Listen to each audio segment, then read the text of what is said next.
Welcome to the first day of the rest of your lives. My name is Andy Zaremba, and with me behind the helm today, of course, is Mike. What's going on, everybody? Happy to be here. Good to be back. And as usual, we're recording at 70 West Cordova Street here in Vancouver, British Columbia, Canada, out of our business, Float House. And if you have no idea what Float House is, go check out our website, floathouse.ca. Or if you're on YouTube, jump over to, after this episode, of course, jump over to a video called What is Floating? And it's like a 6-minute synopsis of all the benefits of flotation therapy. Mm-hmm. And again, it's one of those things that I haven't kept up as much lately, and I totally feel the accumulation effect of not floating because it's just one of those things that I haven't had the time to get in because I've had a couple really crazy weeks. But it's like, man, that's when I need it the most. Totally. And I've been doing a meditation practice too, like a daily meditation. So I'm like, okay, at least I meditated, but it's like nothing is as good as that intensive. And I haven't. I mean, I went last week. So no, I know, but like even still, it accumulates. You're right. Like my ideal practice is my ideal is 2 per week.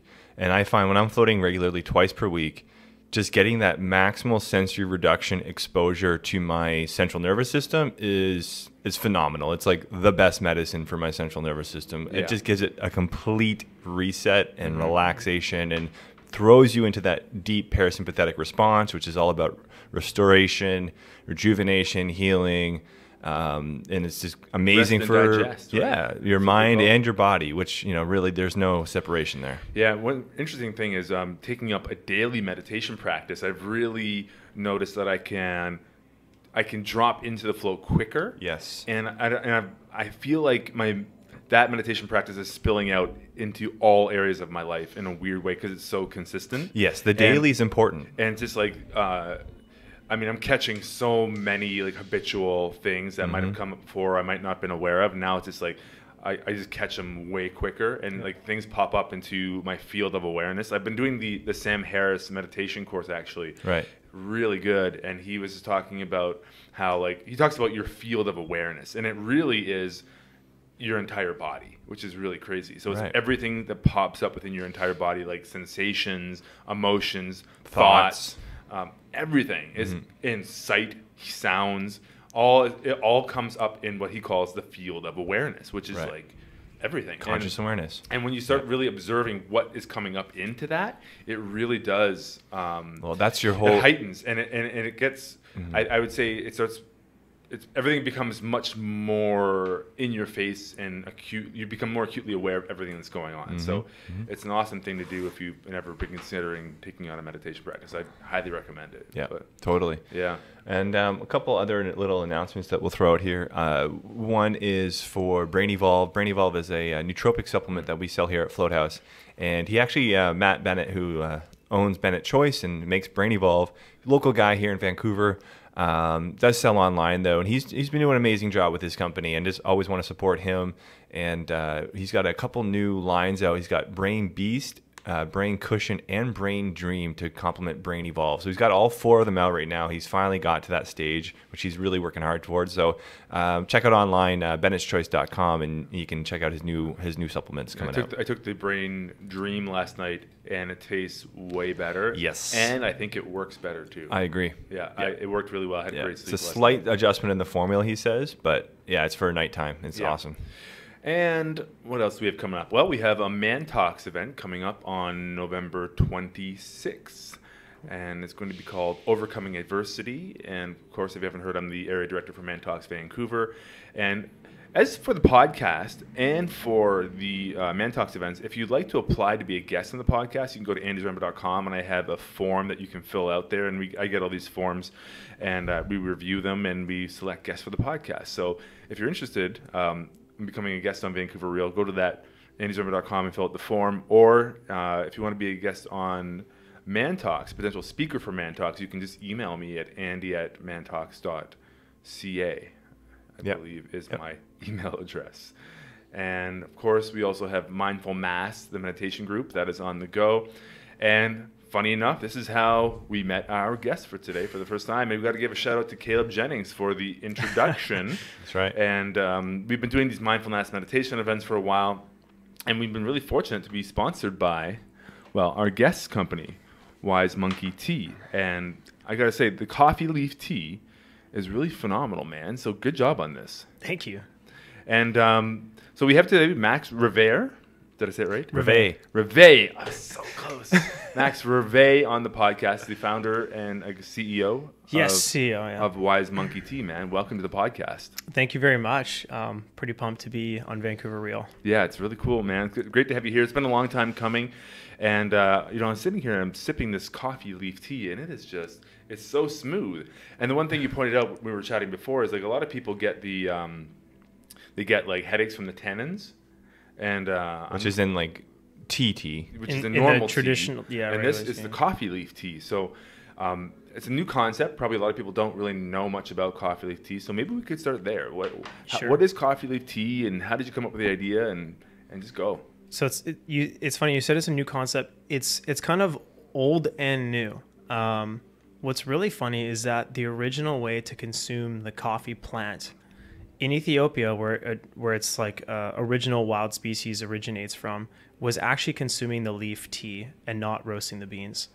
Roasting the beans only started happening in like the 15th century in Egypt, and then Europeans caught on, and then all of a sudden the massive boom to just like basically like the caffeine gold rush was to go for the coffee beans. When was that roughly? Do you know? That was like when like the Dutch started going to Ethiopia and then exporting it from Ethiopia, bringing it over to Indonesia. That's why Indonesia has coffee, is because the Dutch brought it there in the 1700s. Okay, so it's really old. Yeah, I mean, old in a sense. Like traditional tea from the tea plant, which is also called Camellia sinensis, is anywhere from 3,000 to 5,000 years old. I can't remember exactly, but it's obviously a lot older. That being said, the coffee leaf itself, essentially what we've done that's different is that traditionally in Ethiopia, even today, and also in Indonesia, they drink coffee leaf tea, but they just pluck the leaf and sun dry it, and then they brew it in hot water.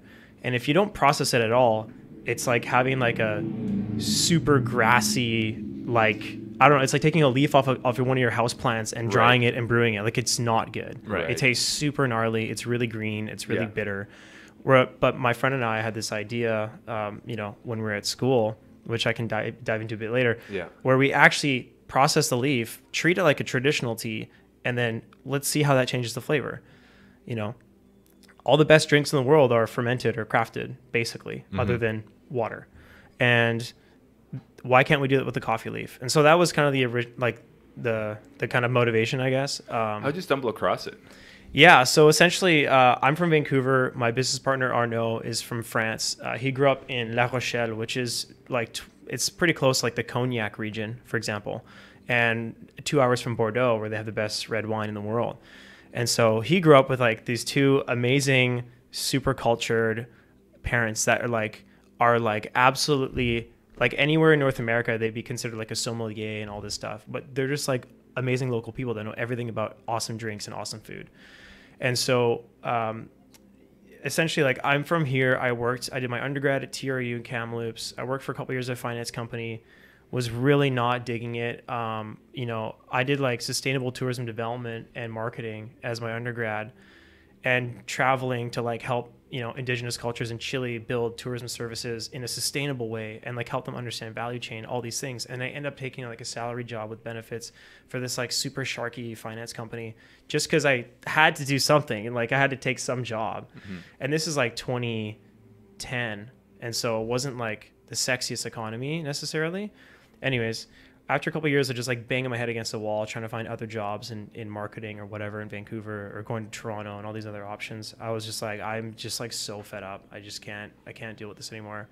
And my mom is French, so I have a French passport. I speak French, and I was losing my French at the time. So I was like, you know what? I'm just going to go to school in France. Like, I'm going to get a higher education because my, undergrad degree is, it's like everyone's got one now, so who cares? It's almost like a high school degree now at this point in terms of like, higher education. Right. And so at that point I was like, okay, well, I got to get some some legit, master level stuff, and then start looking at some other, bigger job opportunities. So I went over there, and I actually started there playing pro hockey for like about 6 weeks, basically, is about as far as it went. Nice. And then the school year started, and it's like, okay, well, good time to get cut, basically. And as the school year went on, we were getting towards the first semester finals, so like December time. and I was doing design contracts for an agency in Vancouver. My kind of trade is design. And so sure enough, I was drinking like 6 coffees a day, and I was doing like a tall coffee and then throwing an espresso in it in the afternoons, and then having another coffee at 5 and 6 o'clock at night to then work all the way till 4 a.m. to be on the Pacific Coast time zone because we were doing like deadline projects. Crazy. And then I'd go to bed and wake up at 7 a.m. to go to school again, and then try and do finals. And I did that for like an entire week. And then I was in the middle of class, and I was just like, my body just like started like shutting down. And I was like, I've never felt this before. What the hell's going on? We're getting like 2 hours of sleep a night. Yeah. And like Powered by probably caffeine. like 800 milligrams of caffeine a day minimum. And then not eating that great either, because I was just working constantly. And I've never felt like an over caffeination like that in my life before. And so I went home and like, you know, to save the viewers or the audience, let's just say everything came out of my body. Like I was like, it was so not good. It was so like uncomfortable, and I felt sick for like 2 weeks. When the body says no. Yeah, I felt uncomfortable for like 2 weeks, and I was like, this is insane. And I went to the doctor, and it's like, you overdosed on coffee, like on caffeine. And I was like, wow, okay. You can actually overdose on caffeine. Oh, I guess you can, hell right? yeah. Oh, because yeah. people die from like Red Bull vodkas and stuff like that. A lot of people are over caffeinated and they have no clue, and it's like glorified as like, oh, I'm so productive. It's like, actually, you're gonna be a lot less productive. Do you have any idea what the actual like over caffeinated mark is? Like how much can you actually safely consume in a day without over caffeinating? They say like the thing is, it all depends on studies and like what the standard is today, which is changing, because it's like studies are like, oh, you can reduce your chance of Alzheimer's if you drink 27 cups of coffee a day, and it's like, hey, well, you're just gonna die if you do that. So what's the limit? And so like people say, for kids it should be under like 100 milligrams a day, which is still like kind of a light coffee, which I would never recommend to kids anyways. No. And then beyond that, for adults, I honestly think like anything over 200 milligrams a day, which would be like a really strong Starbucks would be like 200 milligrams, for example. Anything over that a day, I feel like you actually don't need it. You're doing yourself more of a disservice, because you're just exhausting your adrenal glands, you're exhausting your gut biome and all your digestive tract, and your nervous system as well, just to like have this like 30-minute rush and then feel hungover for the rest of the day, and then trying to like fight yourself to feel good again. You slam another coffee, and then you get back again for like 30 minutes, 40 minutes, and then you feel like crap again. Right. Like why would you ride that roller coaster all day? Right. When you can just kind of like float above and have like less caffeinated drinks, but also have like a more diffuse energy and way less stress in the body and way less stress on your nervous system and your brain as well. Mm-hmm. Right. Is this how you started researching more into the coffee leaf tea, because you were highly addicted to caffeine, or you had a lot of caffeine in your system? Yeah. You were looking for alternatives, or it kind of came down to this. So the doctor was like, you can't drink coffee, like just cut it out, or at least for like a while or something like this. I was like, okay, crap. I really like coffee, and like I grew up in Vancouver. There's tons of amazing coffee here and whatever. And in France, I mean, there's like unreal espresso everywhere. And so I was like, this really sucks. And then I realized, okay, well, I guess I'll start drinking tea. I was like, let's see what I can find. I'll go like look for the coolest new things, whatever. And, in North America and in France, even at the time in like 2013, there's not like that many cool tea brands that are doing interesting stuff. And all you think of if you don't really know tea is like the traditional like Lipton or Twinings, or like really bad like black tea at like a restaurant that you get, or like at a gas station or something. Right. And so I was like, well, tea really sucks, and it's also very like emasculating in today's society. It's not very. Yeah, exactly. But I gotta say, with your branding, I like how it says again that it's like I'll show it to the camera. The Wize Monkey, because I think it really does touch on this idea of seeking for wisdom, obviously, and we're all these like little crazy monkey people running around in the world, and we want to become wise monkeys, right? So, and it's a fun looking brand, and I think it's contemporary and it looks really good, man. So good job with that. I appreciate that a lot. Yeah. So essentially, doctor's like, cut out coffee. I was looking for tea, and I was like, tea is like so boring. Like I don't know anything cool about it. Whatever. And then, 3 weeks later, it's the start of the new semester. It's raining out. We're like looking for ideas. We're just not really feeling this class. And then I see this article in my newsletter, in one of my emails, about a new study about the coffee leaf.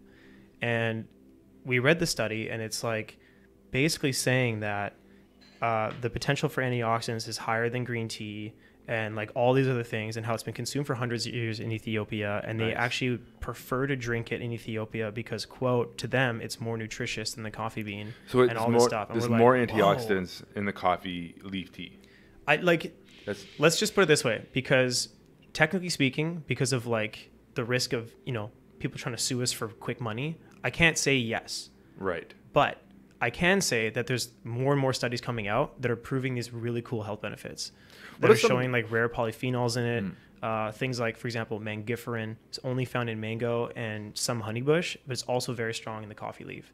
And it's good for reducing inflammation, blood pressure, cholesterol. There's also chlorogenic acid, which is found in green coffee, which has been good to really good anti-inflammatory, but also to help boost metabolism.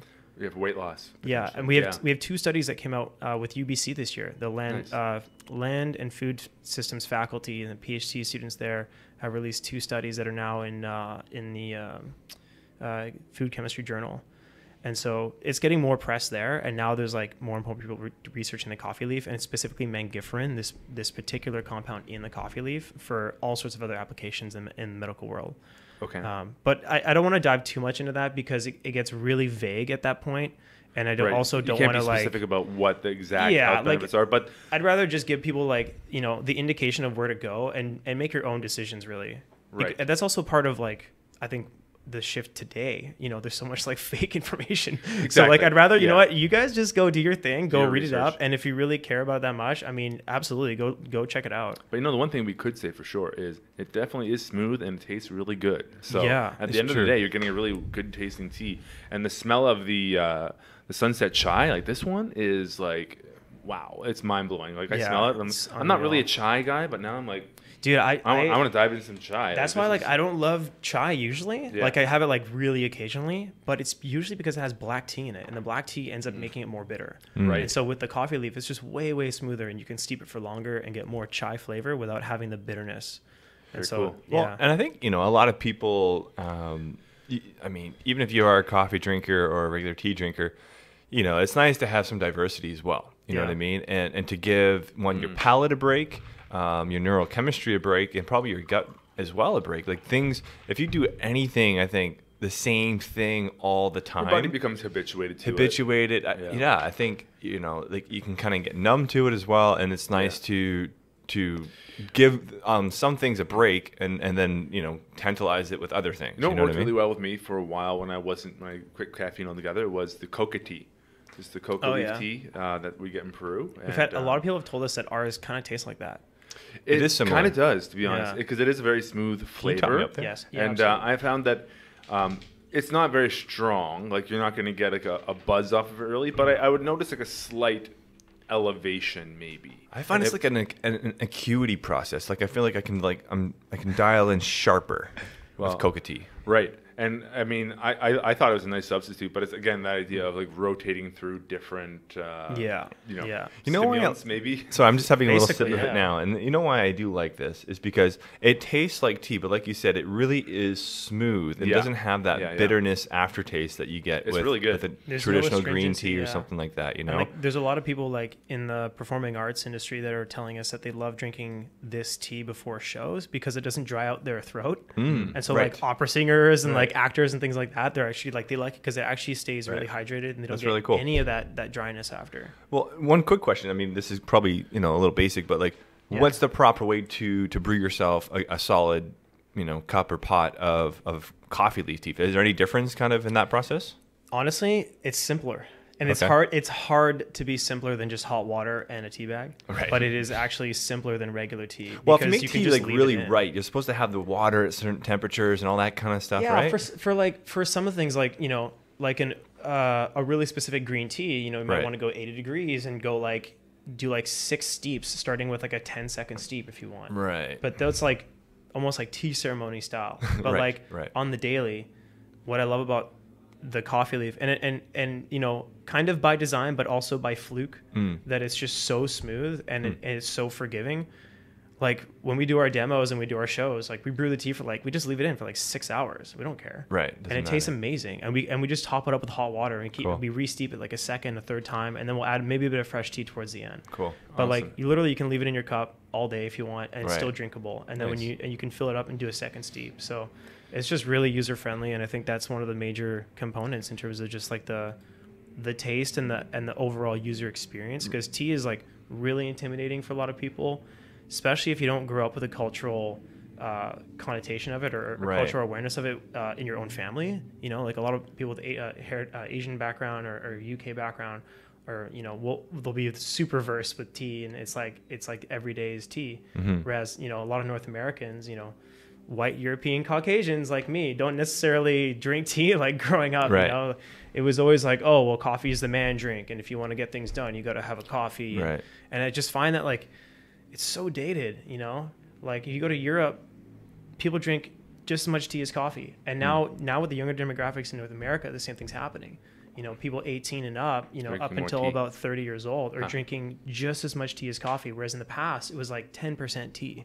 Yeah. And so, well, I think that's probably largely due to just the greater health, the different health benefits you get from. No, I would probably say greater health benefits you get from drinking tea versus drinking. It's coffee, also just the awareness. That's just bro science coming out there, though. Yeah, it's also just like the awareness that there are alternatives to like just what Starbucks is shilling off. You know what I mean? Like, how many times can you reinvent a coffee with milk? Like, I don't know how many. Seems like a lot. Yeah, almost too many, right? And so it's just like, okay, well, at one point you kind of hit saturation, and I think you know, with all the coffee brands now, like really the growth in coffee is cold brew, but you know, what's after that other than adding, you know, nootropics and things like that? Well, something that I'm really want to hear a little bit more about what you were talking about before we started recording was obviously you're thinking about the coffee farmers and their plants, and you know, if they're only using the beans, and that's, you know, the coffee bean is a huge source of economic, you know, value basically, but then if they can use the leaves as another means of income, then that can be huge. So can you kind of take us through that whole process and that I guess like social elevation of those coffee farmers? So that when we realized the potential for that was kind of the kicker for us to actually pursue this. So like we mentioned earlier, like we started this as a group project with like 10 people in our group in our class. And we started doing research about the coffee industry, and we realized that they're only really harvesting the bean for about 3 months a year. And then the rest of the year, about 80 to 90% of the industry is basically unemployed or very much underemployed. Is that just because of the growing cycle of coffee beans? It's just because it's only mature enough to fruit. To fruit, yeah, basically, and like be ripe enough to actually harvest, basically from December to February, depending on elevations, all those other things. Sure. And so in the off season, we realized that, you know, coffee is the second most traded commodity on the planet after oil. It's the third most consumed drink after tea, which is second, and water, which is first. And there's 25 million people that work directly on coffee farms globally, and they're only making money for 3 months. Like, that's just like, imagine another industry, something that is so global, so pervasive, so like saturated everywhere. Every single person on the planet knows what coffee is, but no one knows that you can only grow it for 3 months. And so started looking at all these like historical systemic issues with pricing volatility, you know, where it's decided on the commodities exchange in New York, and these guys in Nicaragua, they have no control over that. Like, they have no clue, right? And so it's like every single day it's like new price. Crap, it's lower than it was last week, so I'm going to make less money on this harvest. And so it's always super hard. And on top of that, with the climate change now, it's taking away a lot of the viable lands. It's pushing the minimum elevation up much higher, and it's just getting more and more costly. And the price of coffee hasn't changed at all at the source level in terms of what people are willing to pay to buy it. And so you have like huge companies that are always just grinding people down for volume pricing, even though it's like super high quality coffee, you know, that you'd sell at like all the top end roasters like Stumptown and like, you know, all like JJ Bean and all those like Timber Train guys. Like, it would be the same quality, but these guys are forced to do such massive volume just to get some real income. So anyways, after we realized all this, and like it was happening in every country, we started looking for coffee farmers just through like finding like old Rolodexes of like phone numbers and all this stuff, and like messaging people around the world and say, hey, would you be interested in doing this? And eventually we got connected with a grower or rather a tea company, like a herbal tea company that does like mint and things like that in Nicaragua. And they're also in the coffee growing region, which was the key. We needed like a tea manufacturer in a coffee region that was hopefully in Latin America. Right. Otherwise going to Africa and Asia is just like so much travel. Right.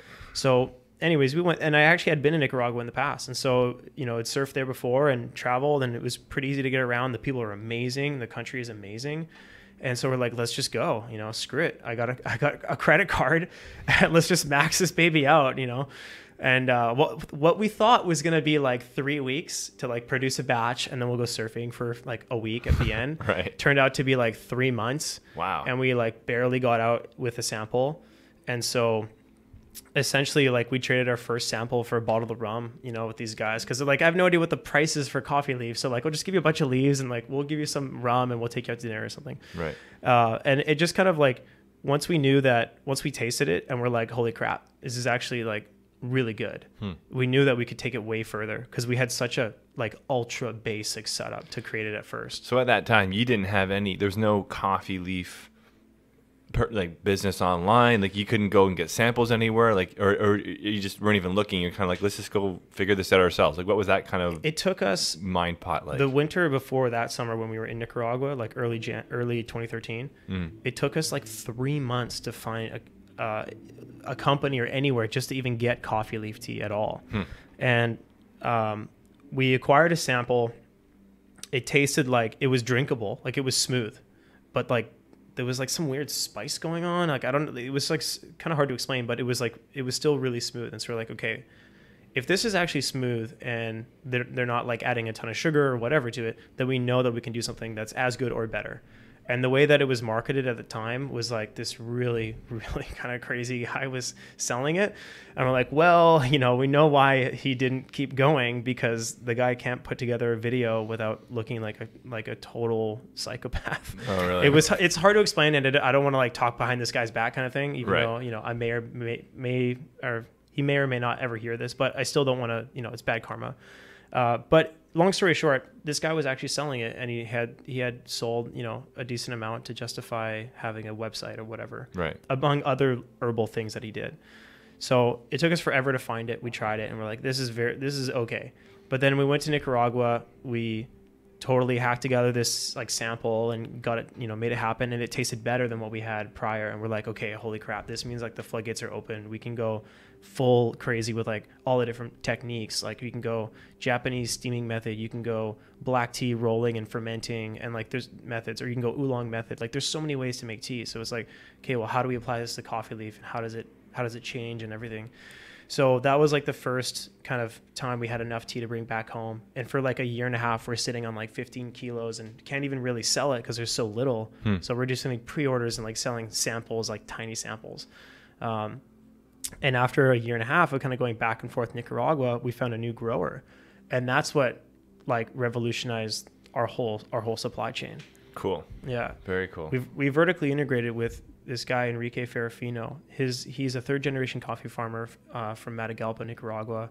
And him and his family have been doing it for so long, and like they're like the local dynasty. And so when you go there and like you talk to the staff, you ask them how long they've been working with Enrique, like, oh, like 5 to 6 years, you know, and like everyone says that. Whereas you go to every other coffee farm and like, oh, it's my first summer here, you know, like it's super transient. Right. Because not a lot of coffee farm owners need to treat people with dignity because people are just starving for work. Right. And so you have the team at Enrique's farm, which is like the Google of coffee farms. They have this like amazing facility, and they have like apartment complexes for people and like a full kitchen, social areas. Do you know who they sell coffee to? Yeah. So he sells to Stumptown.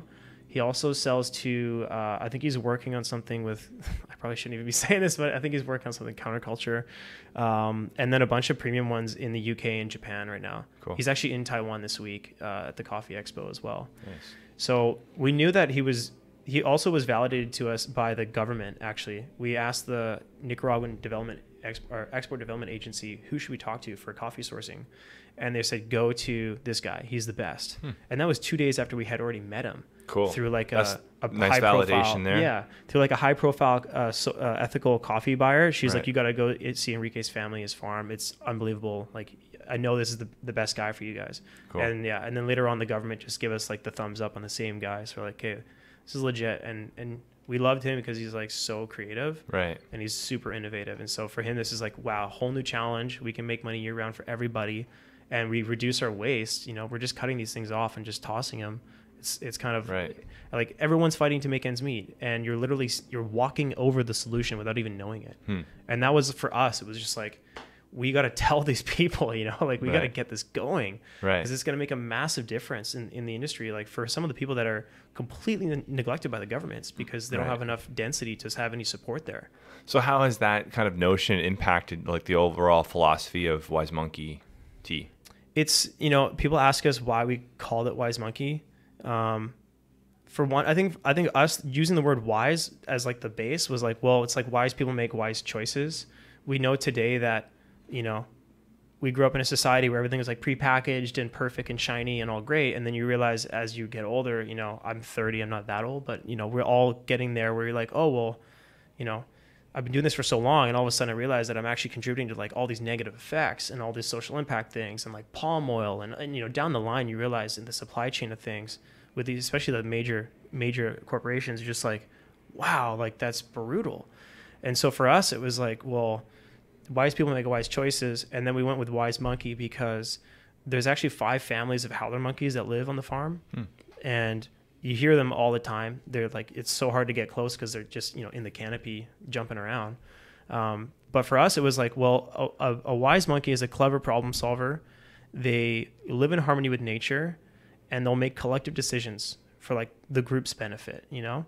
And so that was like, that's the perfect ethos. And also monkey is just kind of relatable, you know, like people are in some ways, you know, we are wise monkeys ourselves as primates. like evolved humans, primates. Right. And so it's just kind of, for us, it just kind of struck a chord. And, you know, it was one of the by far the best hitting brand names. And then eventually we started playing around with the logo, and people just loved the logo. Nice. So it just kind of went, you know, one thing led to the next. And yeah.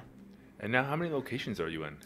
We're in over 830 locations in North America. It's about split 400 in the US and Canada. We sell on Amazon Prime, which is actually doing pretty good.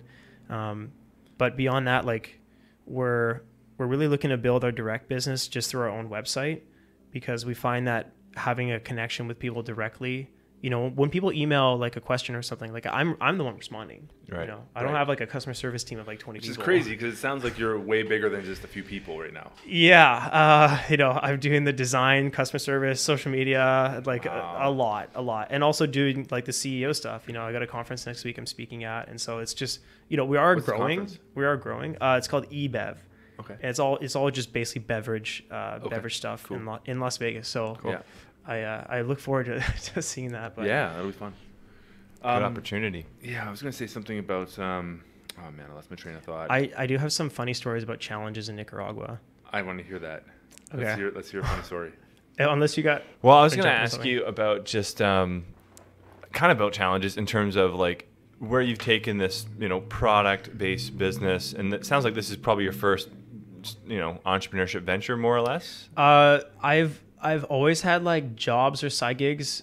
I think since I was like 16, I've had like 2 jobs. Right, But okay. this is like the biggest and by far the most Right. full-fledged, like taking on equity, you know, raising and things like that. Well, just maybe in like a nutshell. Yeah. What was like from this journey from like conception to getting the whole process to, you know, distribution now and like getting all these stores on board?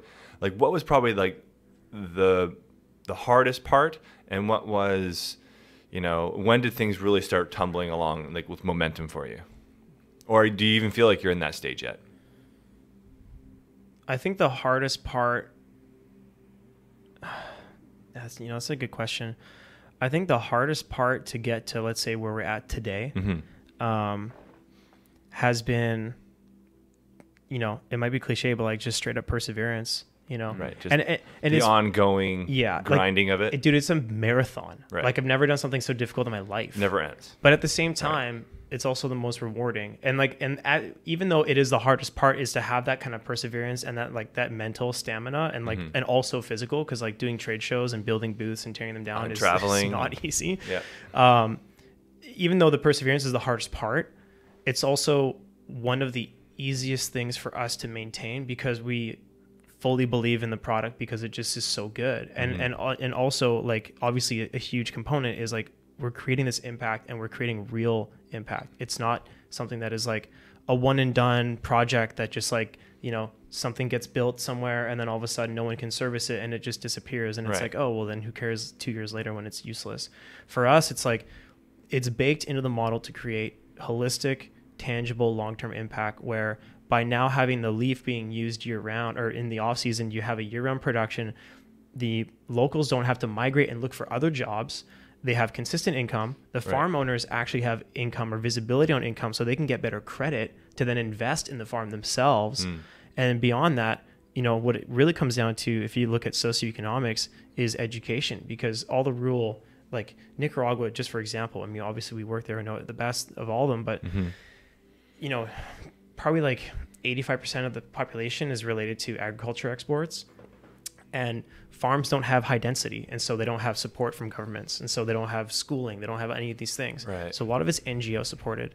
And with the students, you know, in the summertime when there's no harvest, there's literally a season at the end of the off season called Los Meses Flacos, which means the thin months.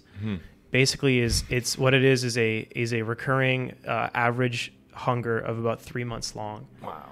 And because of that, the kids don't go to school because they're going to try and find odd jobs to help feed the family too, you know, as young as like 4 years old, you know. And it's not like they're doing like, you know, some of them might be doing crazy labor stuff or whatever, but I guarantee you it's not on the coffee farm. They're finding jobs somewhere else because there's just nothing there. And so that's been the major issue, is like this kind of cyclical poverty that they're having a hard time kind of breaking that cycle in the coffee industry. And so by now offering the opportunity to not only use what you're throwing away, but also learn new skilled trade to capture the value of that versus just shipping an unroasted coffee bean, you're actually able to craft the tea to its final drinkable form. And then you can like play around with how you process it. You can age it in different things. And like, there's so many ways to do it. That is really like, you know, we're creating like a sub economy, or like a new sustainable economy within an existing one. Yeah. You're bringing, you know, a formal, like it's a new resource for them on every level, economic, you know, being the root of it for this. And that way it'll just kind of go into every other level of their society there. Quick sidebar question that just kind of popped into my mind. Have you ever tried making kombucha with this? Yeah. So we actually did a collaboration last summer with Bucha Brew, another local brand. We did a mango kombucha. Yeah. And it's so good, man. Yeah, like, cool. It's just so smooth, you know, and and because it's so smooth, it's like a nice base that you can start really getting clever and creative with it, eh? Have you ever thought, sorry, go ahead. You want to say something else? No, you're good, yeah. I was going to say, have you guys thought about going into like a retail location, like kind of like a David's Tea? Like a physical space? Yeah. I think we'll eventually have flagship locations. Yeah. But, you know, you need like some pretty serious coin to go do that. And I think we'll do that once we're like pretty well saturated in the US. You know, we'll do a flagship in LA and we'll do one in New York probably. And then once we go to Asia, we'll probably do one in like, you know, either Hong Kong or Tokyo or something. Yeah. I have no idea at that point. Because I don't know anything about David's Tea's quality or anything like that, but I feel like this rivals it like 100% and maybe even better. Like from what, I've sampled their tea before. Yeah, I mean they source from like probably 400 different suppliers, so it's hard to say like what would be, if you're going to compare quality, you'd really have to go like orthodox tea versus ours, like just straight up. But generally speaking, David's has actually done a good job at trying to reduce the amount of artificial stuff and try to go a lot cleaner. And also they're doing more functional teas now, which is pretty cool because they're trying to revamp themselves. What does functional teas mean? What does that mean? Just like anything that has a functional benefit. So, you know, things like nootropics, whatnot. I don't know if they're not quite that far yet. Right. But they are like super, antioxidants and that kind of anything that will give you like an actual functional benefit or like a, you know, a particular way to use this tea. And so they're also kind of updating internally. Cool. But yeah, I mean, it's the whole ride, you know, from like going to people in your class that are like, you guys are just crazy, like go get a salary, don't waste your time, you know, all this stuff, and like saying like, you know, we're really worried about you. That's what they literally were saying that to us. Well, your fellow students? Yeah. Because you're working so much? Oh no, because at first it was a concept, right? And so like, you guys are actually going to go to Nicaragua and try and do this? We're like, well, yeah, like we have the potential to reinvent the coffee industry for the people that grow it. I mean, that's huge. And not only that, introduce what is basically a brand new product because we've changed the way we processed it. And no one's ever done that before in history. And so why would you pass up that opportunity to do something that has a huge global impact? And it's not like you're doing it for, 30 particular people that need help. It's like this can literally spread, whether it's Wize Monkey or another brand doing it, it'll spread. I mean, it already has spread globally. There's already people doing it in like 10 different countries. Right. And so for us, it was like, well, we're 24 and we have really nothing to lose at this point. Why would we ever bother just saying, oh yeah, I'm going to go fight for a salary in the middle of the economic crisis in Europe. Right. And well, that's the time to take a risk like that. Yeah. For sure. I mean, why would I go like fight for an internship, get paid like 500 euros a month and pay 1,000 euros a month for rent in Paris, right. And then still commute like an hour a day. It's just like, there's no point there. Right. And so, and I kind of am an entrepreneur. It's in my blood, everyone in my family, except for like one of my siblings is an entrepreneur. Crazy. So it's kind of hard to like ignore that. Yeah. You grew up in that. Creative person as well. And I just don't like roadblocks for like bureaucratic stuff. And neither. I hate seeing something that needs attention, that really needs to get revamped, and it could be done really easily and quickly, and it doesn't get helped because of red tape and BS and all this other slow moving blah blah blah excuses. I don't care about that.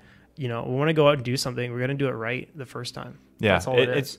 I mean, it's that balance that you come across all the time, of like that pure libertarian, let the market decide sort of thing versus having rules and regulations and standards. And, you got to have both. It's got to be a balancing act, right? But I hear you. I mean, for true entrepreneurial hearts, like you just want I got this idea.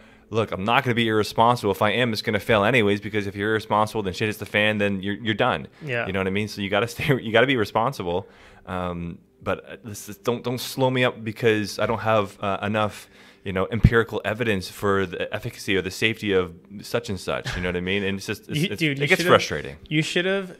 Oh man, it took us and it's fair because it's kind of good. It creates a good filter, but it took us like 6 months just to get the okay from Health Canada to sell it. I've heard that. Oh, okay. Yeah. To import Pretty because yeah. But it's good though, because that way you don't have a bunch of bogus products on the market like in the US. Correct, where the FDA will do a post-market audit, which basically means if you make enough money, we'll eventually call you up and check on what you're doing. Yeah. But if you don't, then we don't even care. You can sell literally whatever you want. It's like it's like Wild West. In all fairness too, like 6 months, that's not too bad.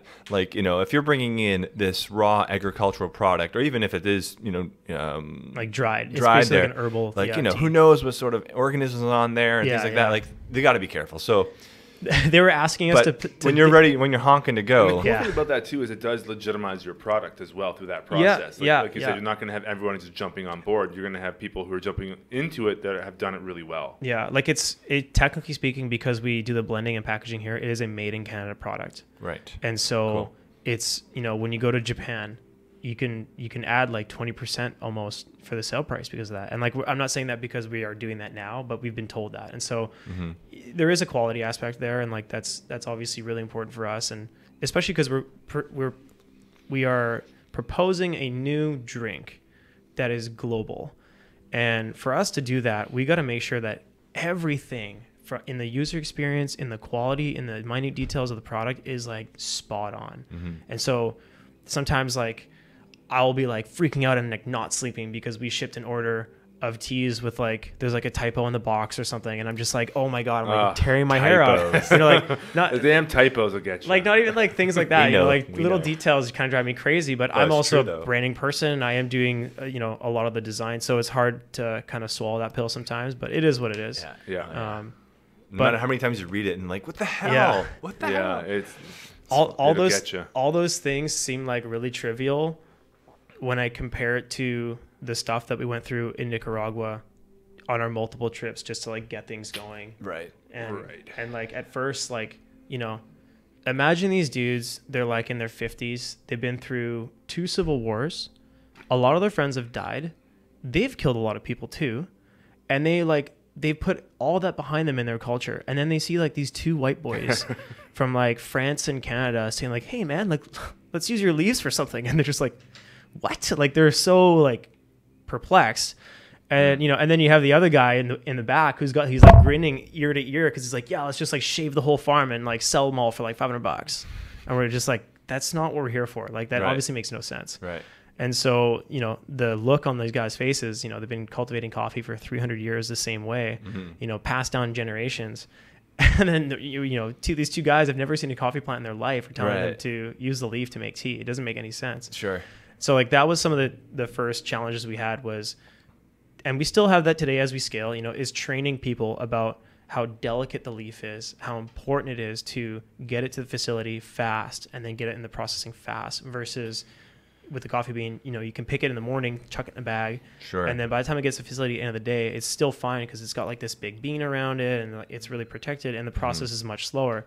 Whereas the tea, as soon as you pick the leaf, it's already changing. Yeah. So you have to go fast. Sure. And like, Well, you know what? I think of any sort of adoption process, if you can show a profit for doing it, then they'll adopt it fairly quickly. well, that's the thing is like we had to explain to, you know, the coffee farm owners get it, like, okay, I can make money year round, that's awesome. And then you tell the people, you know, harvesting, like, yeah, you can do this more often if you want summer work, like it's gonna start coming. And they're just like, whoa, that's amazing. Right. I mean, that's a game changer for sure. Absolutely. You know, and like we've already employed over 120 people during this off season at our farm that have, you know, made money in the off season now, which doesn't happen ever. Right. You should, I mean, I don't know if you do, maybe you do, like have like, just kind of track those types of social stats that kind of like, that's a cool stat to share to people. Because a lot of people these days like to support companies that are, you know, doing some sort of good in the world, Of course, right? yeah. So it's like if you can, like show that you've raised the economic status of this village or whatever. I mean, I really wish. I think that's something that people will really get behind. I wish I had more. I wish we had more capability and kind of bandwidth as a social venture to have more of this tracking. Right. It's tricky, but we have created over 50,000 work hours in the off season, which again, where no one is really working. And then beyond that, the school attendance has been solid and every kid has graduated in the last 2 years since we've been active. Cool. So again, it's not like, you know, it's not exactly Nobel Prize stuff, you know, but stats, but we're getting there, but you know. But I mean, it's something. 50,000 hours is not nothing. Literally out of nothing, though. That's the cool thing. It's something out of nothing. The challenging part increase the quality of their lives because of that. Yeah, and like that kind of goes back to why having that perseverance is like, it's tough because on the business side, like you're working so hard all the time and you're wearing like 10 hats. But at the end of the day, like it gives you that intrinsic motivation. You're like, I know that this is going to change people's lives. I know that we're already helping people. We can't just let this go down. And plus, like customers are getting behind us now. You know, we get reviews every day on our site now that are just like, wow, like I'm so pumped this guy likes it. You know? You also have a winning product on top of it, right? Yeah, you know, like, lots of different awards and stuff, which is always nice. But I don't know, it's fun because we get to experiment with a whole new thing, and we also get to create the culture of it. You know, like we were talking before the show, like a lot of the tea culture is like either super traditional, like British style, you know, grandma's Earl Grey kind of thing, or it's very much like tea ceremony, very, very specific, very formal. Very formal. Yeah. And like it's super rich culture and it's so cool. But on the everyday person, like when you're at your desk working, like you're not going to do a tea ceremony. Right. You're not going to like be so specific with the timing and the temperature and all this stuff. Sometimes it's just not that easy. So for us, it's like, you know, how do we want to put our own DNA into the culture of our brand too. So like Arnaud is incredible at finding music. He's like a cultural curator. He finds amazing artwork, whether it's film or design or music. And then I feed off of that. I use the music and go crazy and just like design stuff. And then we just riff back and forth. And so for us, it's like, hey, well, if we're going to create like a ambassador team, if you want to call it that, you know, technically speaking, we're going to create an art collective instead. And so what we call it Wize Collective. And it actually started, it was just an idea that we had after we sponsored a mural in Nicaragua. And on the inside of our discovery pack, which is like our sampler, if you open it up, there's actual photo of the mural and us in the photo in Nicaragua. And that's sort of the whole concept of the Wize Collective. So we sponsor like creative people, you know, innovators and community leaders that are all looking to live a positive life and also sharing good energy and and sharing, the whole concept of coffee leaf tea. Yeah. Well, and it's fun for us because we get to do fun stuff. When Andy was starting up Mindful Mass, I was going to say, you get to sponsor cool community events like mass flash mob meditation. Exactly. But on a backstory on that, though, like Andy was very focused on he didn't want to bring sponsorships into it. Yeah. He didn't want to even put Float House as a brand on it. Yeah. When Lululemon came in and he didn't want to do that, and he was like very protective of like, no, this is about meditation. But then when he was introduced to you and Wize Monkey, you were brand aligned. It aligned, and it was just like you were just going to show up and like give some free tea out. Yeah, and we have done stuff with Lululemon now. Yes. But at first, I felt like it was really important to sort of protect the integrity of the group and not put logos all over it. Yeah. But then I was like, well, it's a bit of a trade-off too, because it's like, well, if you can scale the group because you have some corporate money behind it and you actually believe in what you're doing, then maybe you can make some compromises there. Yeah. But it's a tricky balance. There's a balance for sure. Yeah. But Lululemon's been good. Like they don't really they don't put their logos on anything. They'll just give us like some money. And all you do is have to say pay for a photographer and the band. And all we just do is we mention them and then they're happy. So no, if it's done tastefully. That's the thing. No pun intended. Yeah. Like Lulu used to do. Remember we were talking to Will Blunderfield how they used to do like pretty like crazy guerrilla marketing. Like they would actually shut down like Robson Street and do like a concert without permits and stuff like that. And somehow get away with it. Like, I wish I had the money to do that. I would do that all the time. Like, if we get fined, we can shut down West 4th. Our office is there. So right. Oh, it's funny. Well, maybe one day we'll have one day. You can bring in some like Cirque du Soleil performers or something, and have them dressed in Wize Monkey costumes running around. And my buddy's he's the European tour manager for Cirque du Soleil for 7 years, so he's got some contacts. Okay, cool. Get some high quality monkey costumes made. Awesome, man. I've always been battling with that. It's like people are like, oh, we should do like a monkey themed whatever this. I'm like, at the same time, I don't want this to be like some kids candy brand. Right. You know what I mean? You don't want a mascot yet? Well, I thought too from Wize Monkey was I went to like a Joe Rogan reference. Just because it's like he's always talking about. Well, he has the brand Higher Primate. Yeah, and like are you serious? I didn't even know about that. Mm-hmm. Yeah, yeah. So he's always the whole idea of like equating humans to monkeys is sort of a relatively contemporary theme. I guess. That? Yeah. I actually had no idea he has that. I mean, I don't listen to his podcast, so I always hear like tidbits through my friends or whatever. Right, but it kind of just came to mind. I was like, it kind of reminds me of like that whole. There's a lot of like quieting the monkey mind and mindfulness and that sort of thing. If you're looking for like potentially, I mean, I don't know how much it costs to sponsor his podcast or get an ad on his podcast, but just for the brand alone, if you can afford it. People would buy it just because of the name, because of his demographics, because of this affiliations with primates and monkeys and Wow, yeah, that's. I mean, I'm pretty sure I'll assume that it's definitely out of our price range right now. but when you're there, when we're there eventually, he would definitely explode it. It seems like whatever product he touches just does really well. Yeah, fair enough. Because I mean, he's got such a huge audience. What it comes down to. Let's just switch gears a little bit about you, maybe. How we doing for time there, Mike? We're at 53 minutes. Okay. I got a couple questions for you. And what is one of the most life-changing peak experiences that you've ever had? Before, this is September, or no, sorry. This is like November 2nd in San Sebastian, Spain. It was after like a 5-day bender in Barcelona for Halloween. Nice. I was at school at the time. So this is before Wize Monkey. Yeah. I've always surfed a lot, and I was surfing in like way too big of a swell, and it was like the first big swell of the winter. It's a big wave location. I'm literally I'm getting like goosebumps and like butterflies right now talking about it.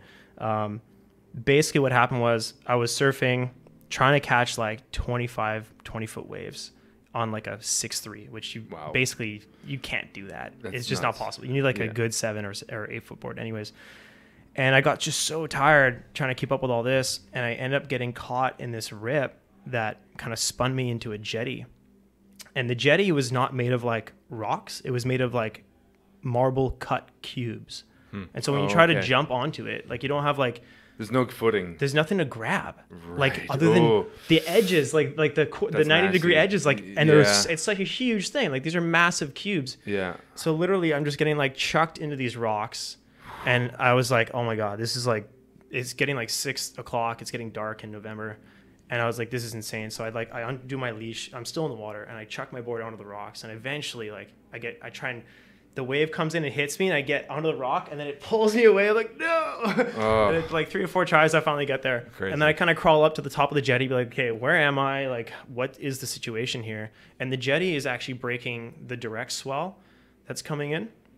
And I'm like looking, and I'm just like, oh my God. Like, these are like 25-foot rollers with about like a, 16-second period. And I am looking at how I'm going to get back, and it's basically running down and just sliding up and down all these huge cubes to get back to like this like boardwalk that they have for storm watching. Crazy. And I don't even know what to do at this point. And you know what I told myself in my mind, which goes back to like mindfulness and having like real inner strength, was I'm going to send him this podcast later. He's going to freak out, but I told myself I'm going to Jens myself out of this. And Jens is our trainer growing up, a hockey trainer. And he was like by far like my most integral like sensei kind of guy.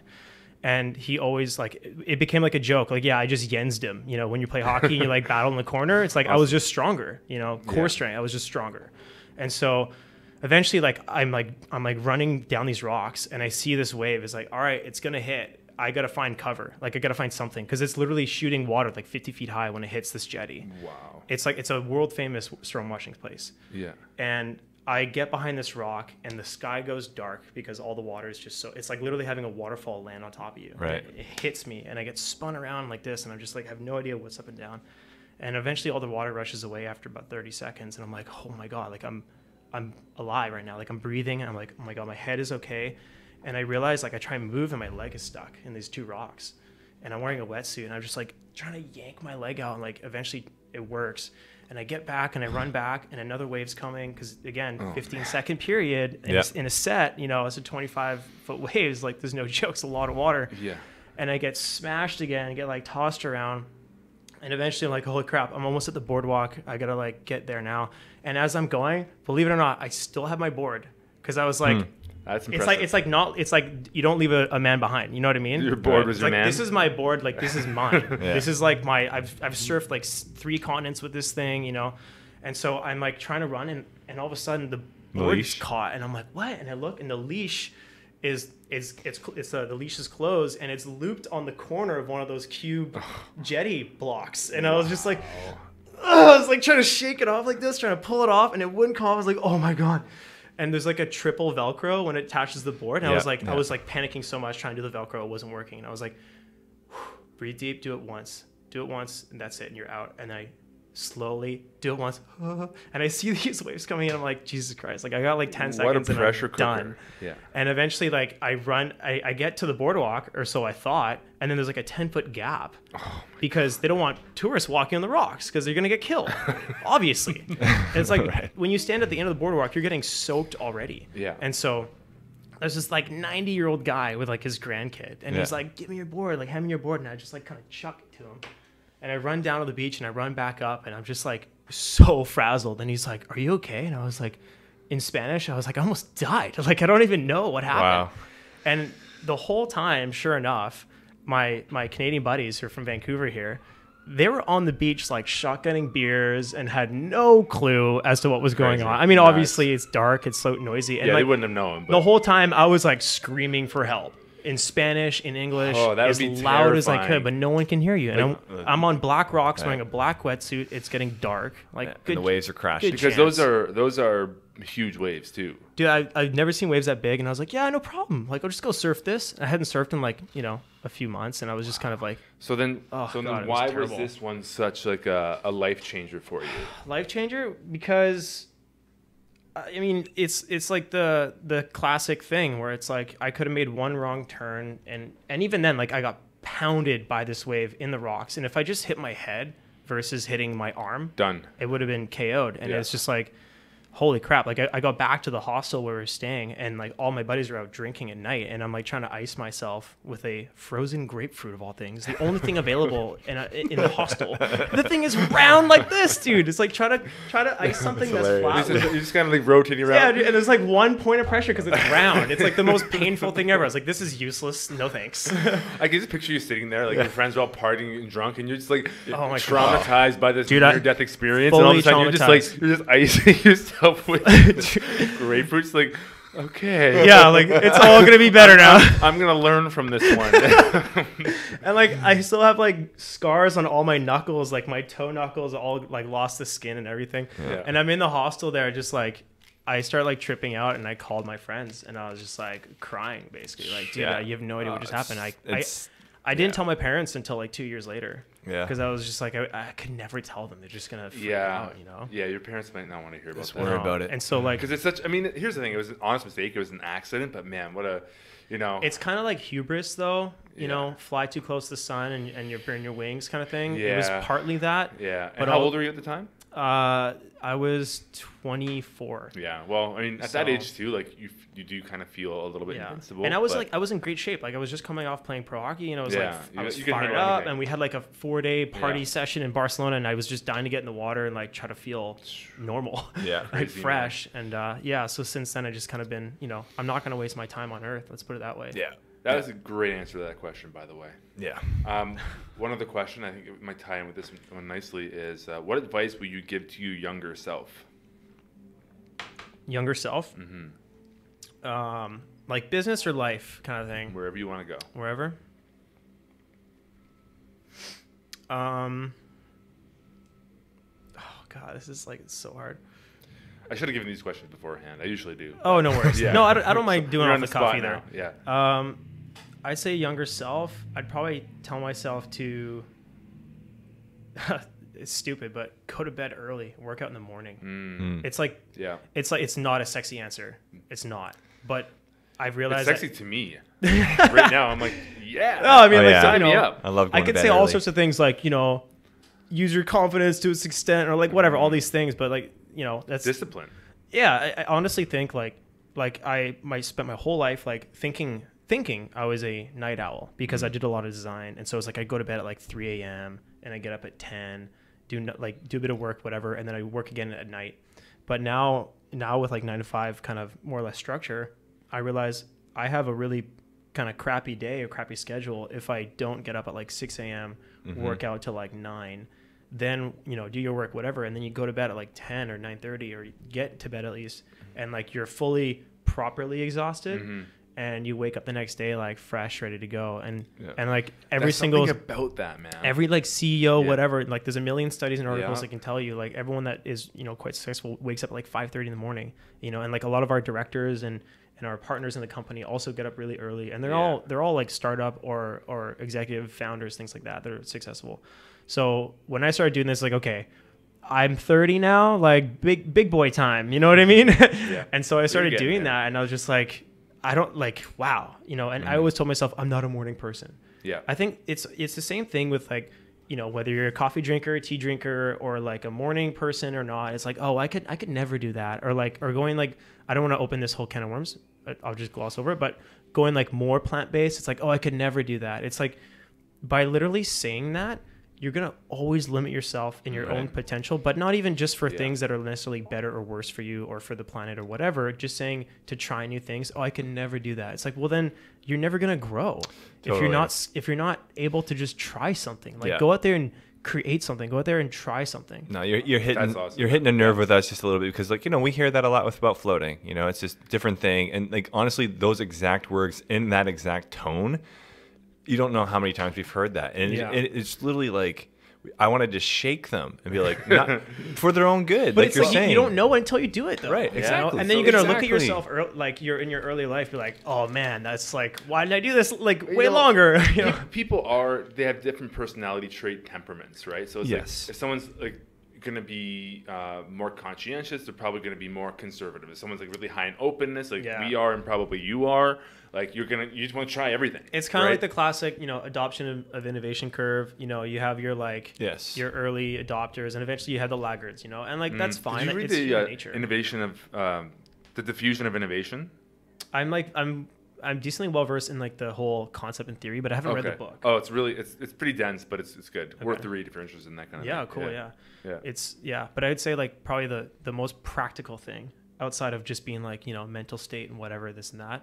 Right. Just getting up early and force yourself to get that routine. Cause like, honestly, that changes everything. Yeah. Also fasting, like 8 to 12, 8 PM to noon. I don't really eat much.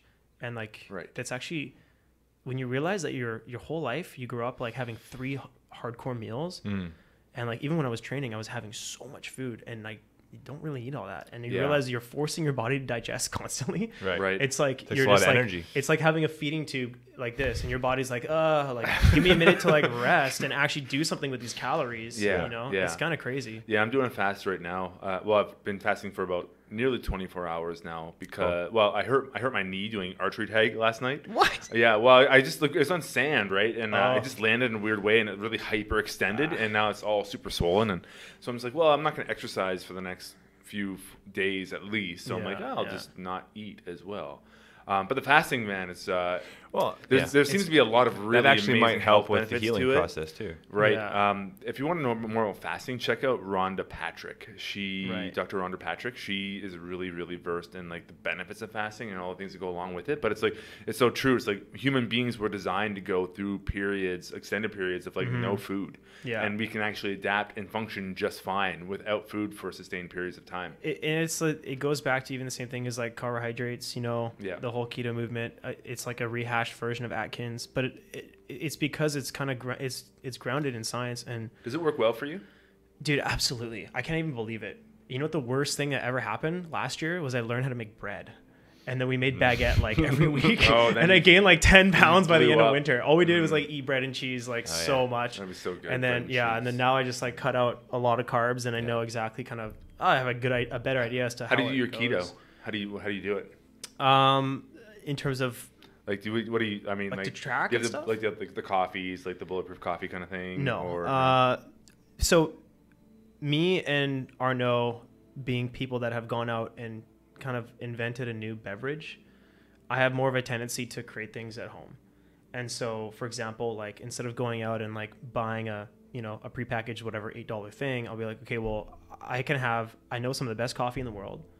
I can get some of it. I know some of the best matcha in the world. I have it in my pantry already from our tea conferences.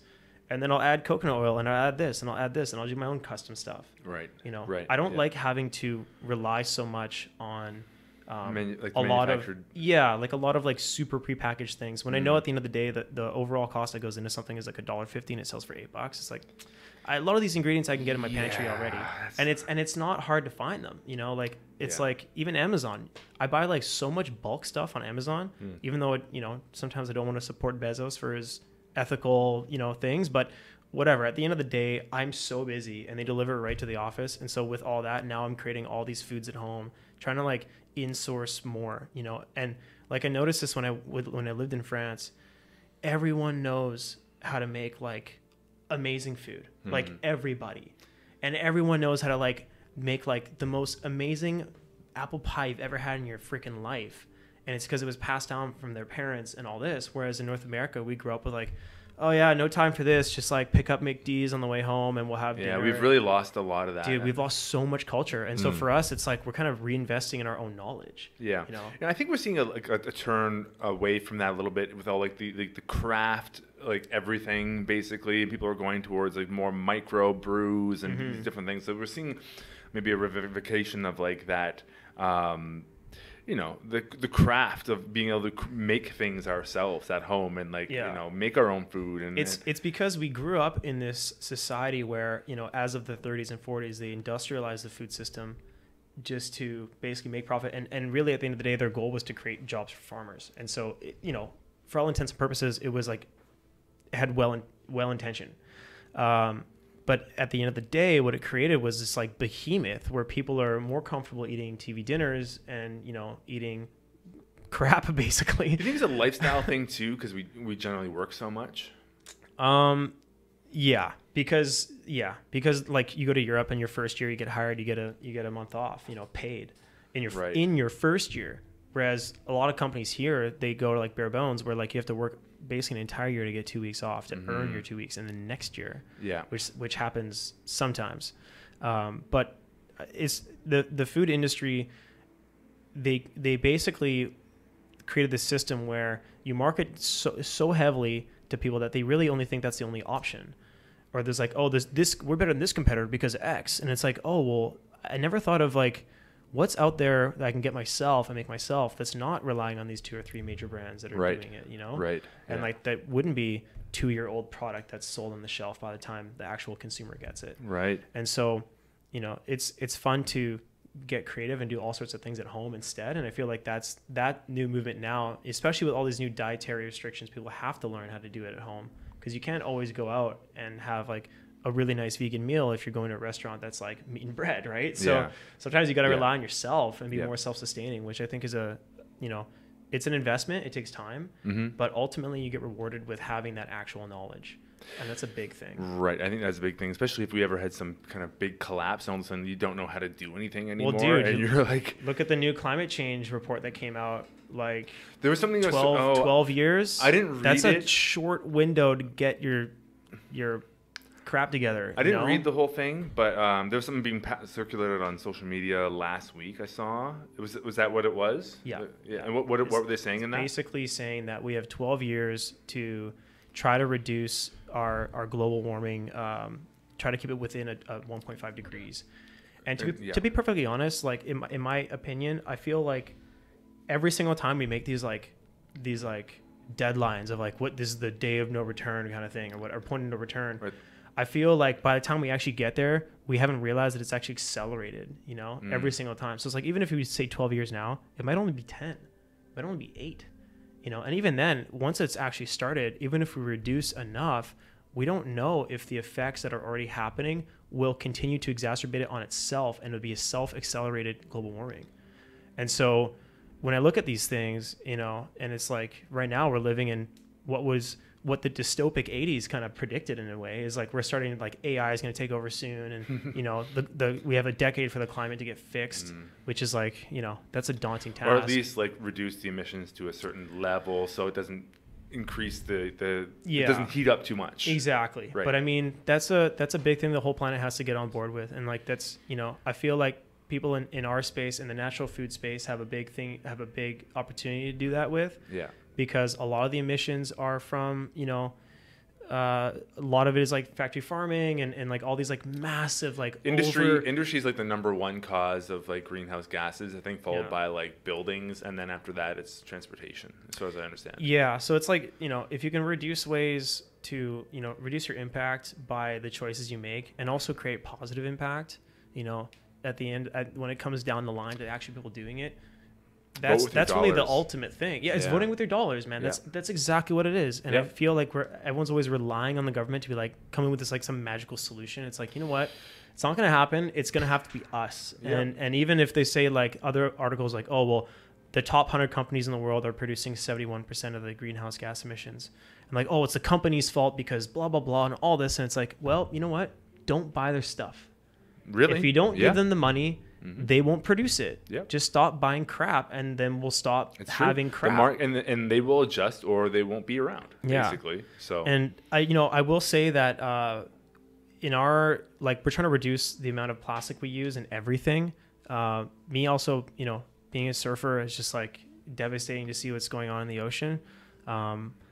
Where I'm right now, I'm sourcing some new packaging. So inside here, there's like 15 tea bags, and they're all individually wrapped. Right. And we did that because it was like the easiest way to have fresh product and also distribute one by one. Yeah. But for the for the boxes going forward, hopefully, I'm hoping like January we can implement this and start running it through. Is just have like one bag in there with all the bags, and then like a little side bag to like take one to go with you. Right. So you're minimizing. Yeah, because like it's it's wasteful, and like we don't want to do that. It's just it goes against everything we're about. If you get like, let's say you do that transition, and then you start getting complaints like, I wish you guys had single things again, because I like to put it into my purse. Because, like, what do you do then? At least like the concept so far is to have a single small like Ziploc pouch, basically not like a higher quality than a Ziploc, but something like that where it's resealable, right? Just for a single tea bag. Right. That way you can like, oh well, I'm gonna take one for work today, and instead of so I can order it online for a couple bucks. There could be an education process that could happen there with something like that. It may or may not be included in the box already. Yeah. I'm hoping that I can, but again, we have to look at our margins, and business gets really tricky because as much as I want to like build this unbelievable product like top to bottom, it ends up being like, okay, well, we have to actually survive this year. We got to survive this year to make that impact long term. Otherwise, 100%. Or else we're eating our anyways, right? Yeah, we're eating the hand that feeds. So, but yeah, just a point on that. We're trying to reduce that as much as possible, and it's really cool to see grocery places like Nada doing waste-free grocery on Fraser Broadway. They are killing it. Their design is unreal. They source from amazing people. And it's so cool to see in Vancouver in general. Like, there's so much groundswell now for like green living, and also there's so many cool food companies, man. Like, it's like one of the hottest cities for food innovation right now. Cool. In Vancouver, yeah. Like, it's LA has lots of stuff. New York has lots of stuff, but everything in New York is like a pizza in a taco covered with chocolate and then dumped in cheese, and it's like, this is not innovative. Like, what the hell is this? Like, this is an abomination to all those existing things. You know what I mean? Right. It's like, let's mix whiskey with wine. Like, what do you? No, you don't do that. Like, you just destroyed two fine products, for the sake of like a headline. And so when I see like real innovation happening, like Blue Heron cheese and like all the other local companies doing stuff, I think that's so rad. And it's kind of nice to diversify in Vancouver. Everyone's always focused about the tech and the real estate and whatever, but the culture is really coming through food, like all the breweries too. Sure. Yeah. There's a lot of that, man. Yeah. Well, this is great. I think we're gonna have to do another episode with you, man. Like maybe 6 months. Have you come back on? Because you got a lot to share. So. Yeah, dude. There's a lot of stories. I still have some really funny stuff from Nicaragua. I didn't get a chance to go into, but. Well, it's a hanger for next time. Yeah. No worries. Yeah. Awesome, brother. So it's wizemonkeytea.com. Wizemonkey.com. Wizemonkey.com. And how can people get in touch with you personally? Just hit up our Instagram, Wize Monkey. It's WIZE Monkey. And, I'm the one picking up the phone when you guys message in, or my personal Twitter, I guess, is probably another easy one. But yeah, beyond that, Instagram too, you're on. And we're active, so give us a shout. We're online. Awesome, brother. Well, thanks so much for coming on. That was really great. Great stories and a lot of great information in there. My pleasure, man. Thank you so much for having me. And that's all we got for today, folks. So if you like what you heard, leave us a review and a rating on iTunes, YouTube, or Stitcher, wherever you happen to be listening or watching this. If you want to come for a float, use the promo code VancouverReal to save 20% on a single float. Website is floathouse.ca. And we have, the Man Talks event coming up on November 26th. And that's all for now, I believe. That's it, man. So until next time. To whatever is. To whatever is.